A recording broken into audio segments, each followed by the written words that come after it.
All right. This one's called Pirates Against the Crown. There's a reason for that. I was talking earlier about how Pirates of the Caribbean were America's model for democracy. There's a very good reason for this. We were trying to separate from the crowns. The crowns are the three major heads of Europe. Spanish, the French, and English all had rulers appointed by God who did terrible things with their positions for hundreds of years.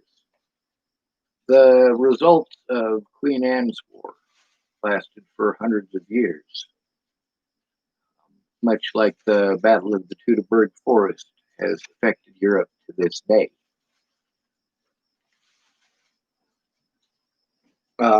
There are a lot of battles that have horrific. The Battle of Trafalgar is a major point in history. A lot of people don't understand that. That's as big as the Spartans at Thermopylae, despite that they were heavily favored to win.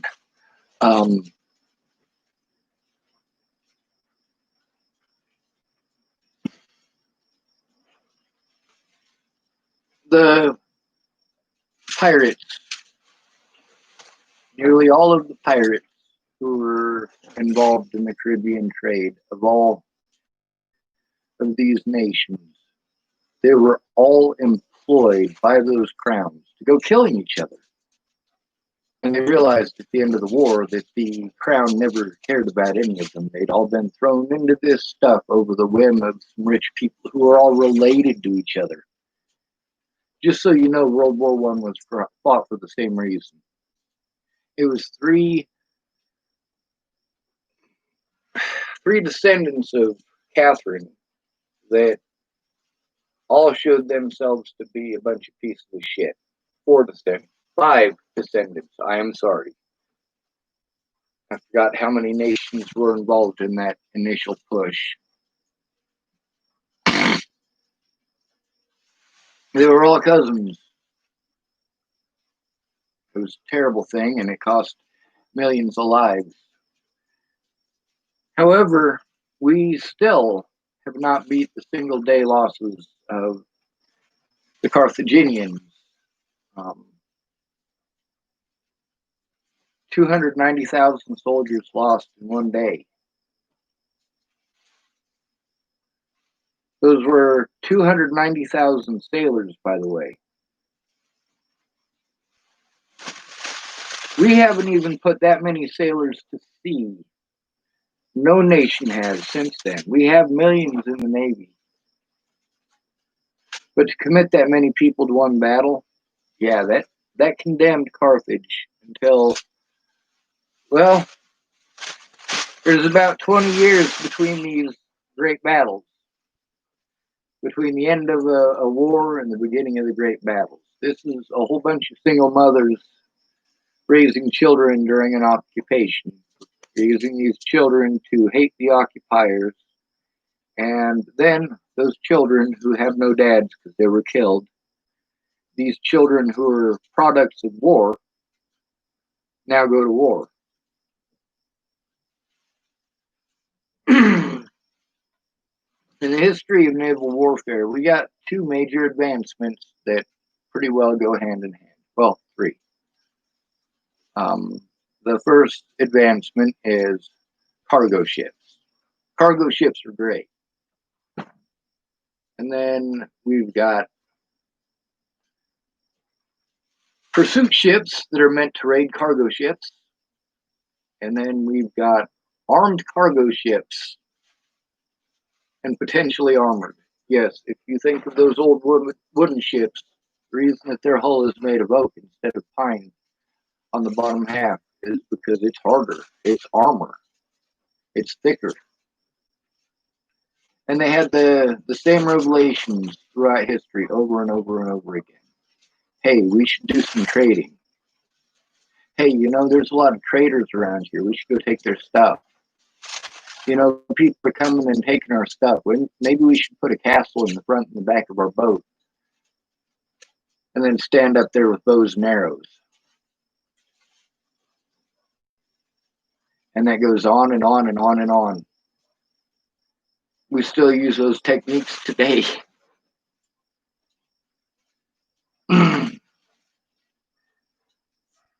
In Lord Nelson's day, however, the captains, this is to show you why it is that the wars in the Caribbean with the pirates happened to begin with. At the Battle of Trafalgar, they did something that had their nicest, finest china and silverware and all of that in the back of the ship. And what they would do is these are their treasure boats, basically. And the Spanish, French, and British captains, while they have no respect for human lives, killing each other the way that they are, for these crowns, they don't care about these gun crews. They don't give a shit. If they die, we'll replace them.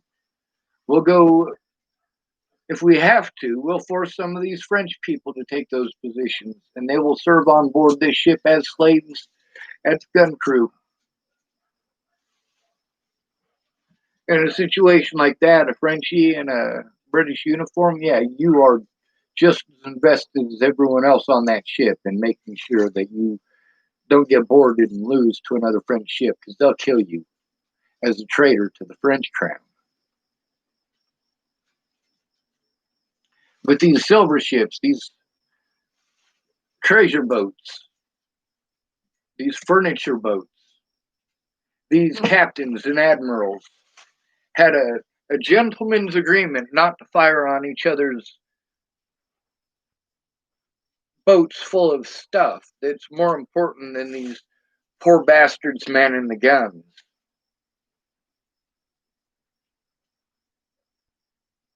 And those would be towed behind the ship.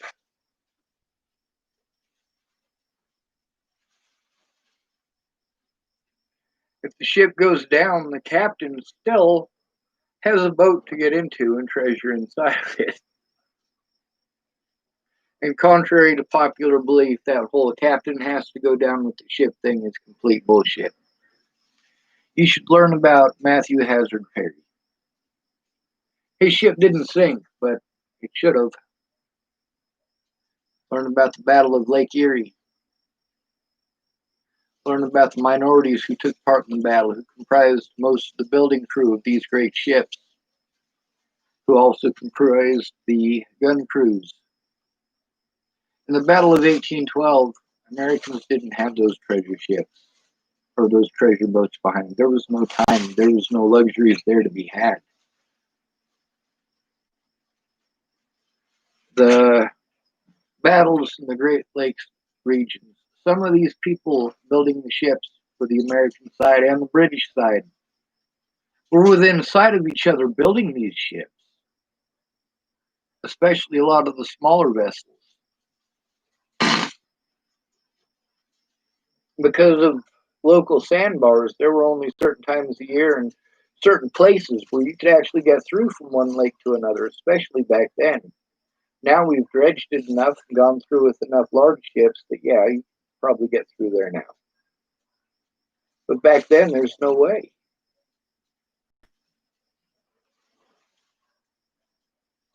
So you got all these gun crews on these boats. And a lot of them go into privateering. That's where the crown pays you to raid merchant vessels and trade ports. There were a lot of privateer battalions. I don't know why they would call them a battalion. That's a land term. But they would go raid ports, or they would go blockade major ports without any naval authorization. They have authorization to do commerce raiding.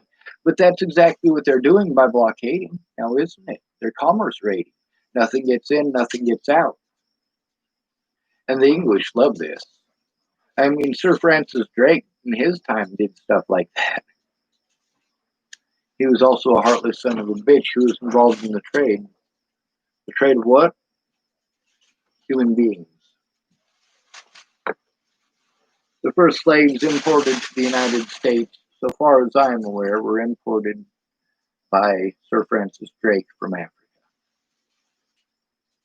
Aboard the Golden Hind? Probably not. I think the Golden Hind was actually after that, Queen Elizabeth at the time, she loved Francis Drake because he was constantly doing this pirate stuff to the Spanish, and she fucking hated the Spanish. Of course, you're seeing a lot of the stuff the Spanish were doing at the time, especially to their own people. You understand completely why she didn't like that situation at all. Oh, you're a Protestant. You're not a Catholic. Yeah, we're going to kill you. That's not cool. Who would think that that's cool?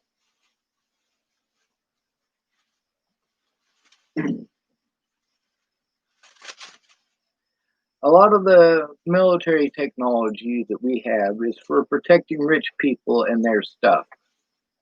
And then we make all of this stuff that we pay taxes that gets spent on this stuff. And this stuff isn't for them, it's for us. Right? It's supposedly for us. They make it nice and fancy with big fancy places for them. And you're crammed into this little tiny hole with 16 other people. Now, this is actually bigger than 16 people would have lived in for their bunk space. They would have had hammocks in Nelson's day, and that was a recent advent. When I say a lot of Asians have technology that we don't, and have for a lot of years, the Greeks had trimarans.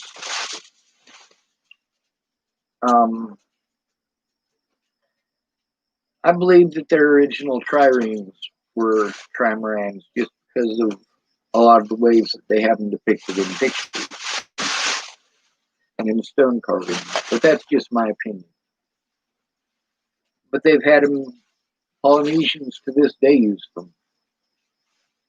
But that's not the only technology. I mean, now then you start looking at the way that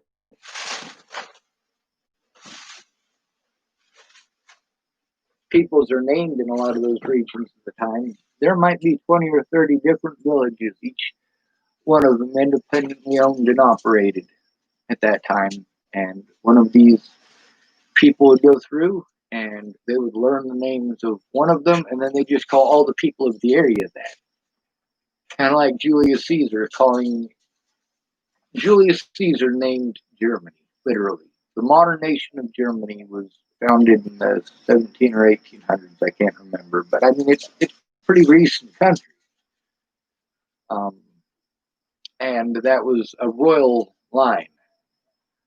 And then, of course, it fell apart, and then they became a different type of government, and that started in the 1940s, I believe. So now they're this different type of government that's different from the Nazi government, that's different from Kaiser Wilhelm II, which is the guy who was in charge in World War One of Germany.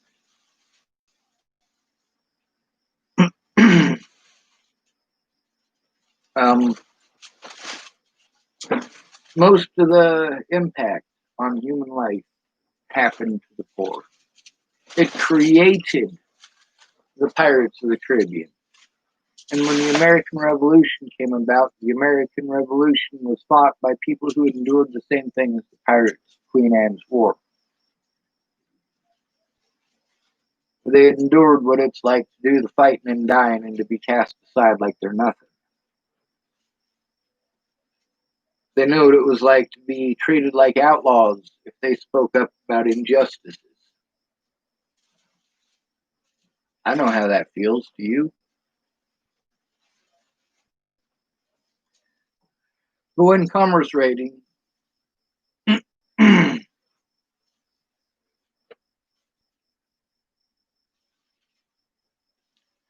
Sorry about that. Win Commerce rating. It is important that you go after the right commerce. You don't go after the pocketbook of people in your neighborhood. You go after the pocketbook of the rich. You want to change laws if you break their stuff. That's worth more than your whole life, really? I disagree. I'm going to break it, and it'll be your decision whether or not you're willing to kill me over that. I will shoot your treasure boat behind your massive 104 gun ship of the line.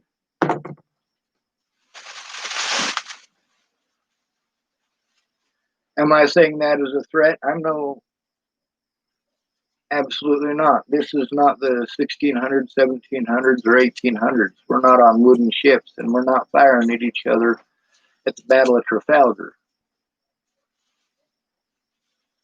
We do need to recognize that black people have made major contributions to the Revolutionary War, the War of 1812, to the construction of our Navy in the Great Lakes and elsewhere. For their contributions and military service in both of those wars, contrary to popular belief. A lot of people say that black people weren't really integrated into the military until the 1970s, 1960s, the Vietnam War. That is so untrue. Black people were a part of every single major United States battle in both the Revolutionary War and the Battle of 1812. They were allowed to have rifles, to know how to use them, and to point them at the enemy, because the enemy is trying to kill them as well. They thought that they would get freedom, they would be equals, if they could be human beings. And that's what they fought for. They wanted to be treated like human beings, just like the white folks. And to this day, we haven't made that happen. We haven't made that promise happen since the founding of the United States as a nation. But we also had our imperialist expansion phase now, didn't we? We took over a lot. We went from 13 colonies over on the East Coast to conquering everything all the way across.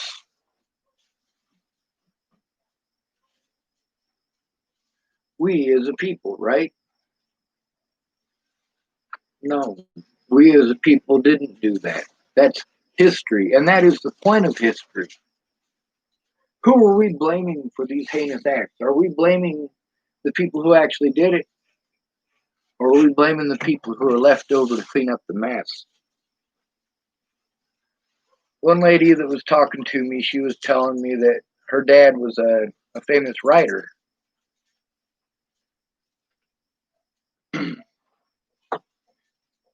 I guess he also had a lot of people that weren't fans, and she had to deal with that for the rest of her life. And he was famous before she was in high school, so she got to listen to that then too.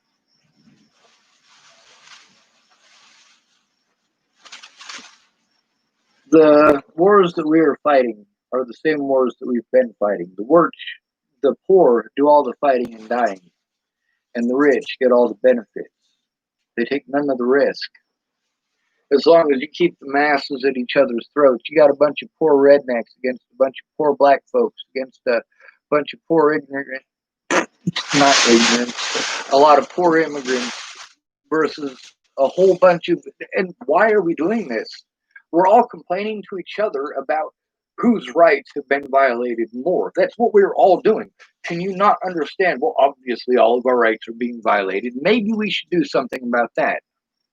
Maybe if there's 29 people, or if there's 30 people sitting at a table and 29 of them are not eating, then we shouldn't just have one of those people and everybody says, oh, we should pay attention to that guy because he doesn't get everybody at the table has food. How does that even become part of that scenario there? You're assuming that everybody else is eating. And that was the analogy that was used about black people being shot. How about the fact that you've got one person at that table who is talking about how that one person, Bob didn't get to eat. Bob doesn't have any food. Why is Bob talking about himself in the third person? Or whatever that first person, sorry. Fuck it, I don't know. Right now I've been up for a bit and my brain isn't exactly working perfectly. But the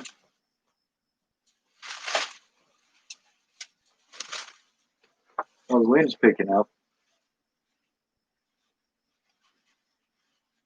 The thing is, it's divide and conquer, and we're all at each other's throats. And the complaints that I hear out of a lot of people of many different races, I've noticed that they're all complaining about the same thing.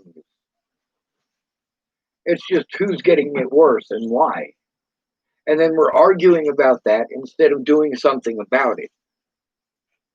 We're with the homeless people. I knew 4 homeless people that if they would have all worked together, they could have had all of their dreams there in Colorado if they had just worked together. They're all still homeless now. One of them got into housing and lost that. And I understand that. I got into housing and lost it. Life happens. You're busy making plans.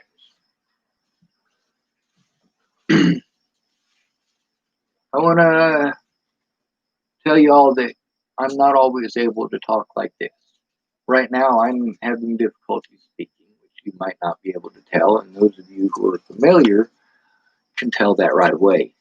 Um, but there are also days where I'm having a meltdown because I don't know who to call or what to do or any of that. There's just too much to go through, and I shut down. And there's nothing that can be done after that. I'm shut down. It's probably too late at night for me to have a human being to even talk to. It gets real complicated after that.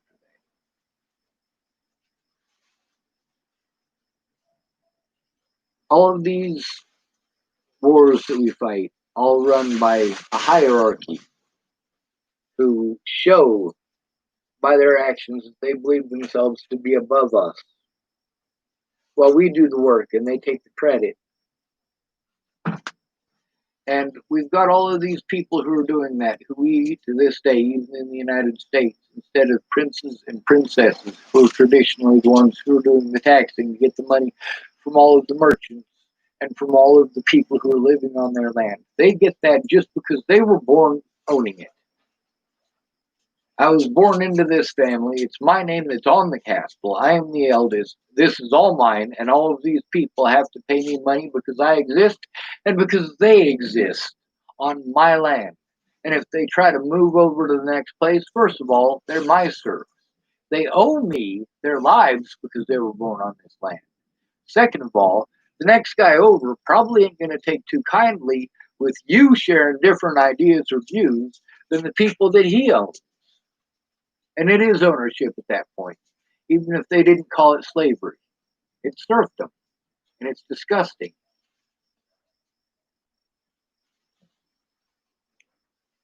We spend a lot of money to victimize the victims or to hide the wrongdoings of police officers who didn't investigate when victims came to them with a problem. ACHLSB type people become their own worst enemy from bad choices. Not always, I understand that. I made a lot of quote unquote bad choices, but at the same time, I can't look at them that way because I made all of the right choices and they didn't work. It's different when you walk into a police station and you're a pretty woman and you say, "Hey, I'm having a problem with this person," and they're at the counter like, "Well, I hate it when guys do stuff like that. Those kind of people, I'll tell you what, I'll help you out, young lady." You go in there as a dude, they're like, "Dude, we don't have the paperwork for that. Why are you in here? You need to man up, dude." If you force the situation like I do, eventually they're like, "All right, fine, we'll do it." And then they pretend like they're going to, and it never gets past that. Um, the only way that I can get any of these situations documented and make sure that the names and the dates were there was, well, to break the law, to end up getting court dates, because I already had court dates that I was going to. And those were basically placeholders for situations involving the Bollingers and their friends and their families and the police and their corruption and their bullshit, and me trying to turn them in, and me trying to turn in a bad police officer. That's a lot different from going in as a pretty girl and saying, "Oh, some dude is stalking me," or "Somebody is doing this," or "Somebody is doing that," and even today, in Boulder especially, you have no idea how many rape cases that I've been made aware of where the Boulder police didn't do anything. The two that I talk about the most are the ones where the victims were charged with crimes for trying to turn in their predators. First, Teresa Massilia fought off her predator, and they charged her with assault for fighting him off. The other one was Christine Kelly, and she didn't beat the dude up. I mean, why would you, especially with what happened to Teresa Massilia? And what did they do? They charged her with making a false report because she didn't fight back enough. How is she supposed to win there? And then there's situations like with Crystal. Now, with her trying to be a mother, a very young mother, being a pretty blonde girl in Boulder, Colorado, a place where there are a lot of rich predators who don't care about human beings. And you've got police officers who will do whatever they want, including taking part in human trafficking. And that's something that I am trying to tell you. Are you not hearing that this is human trafficking that law enforcement is involved in Boulder, Colorado? I have conversations with many of those witnesses of those crimes here on this YouTube.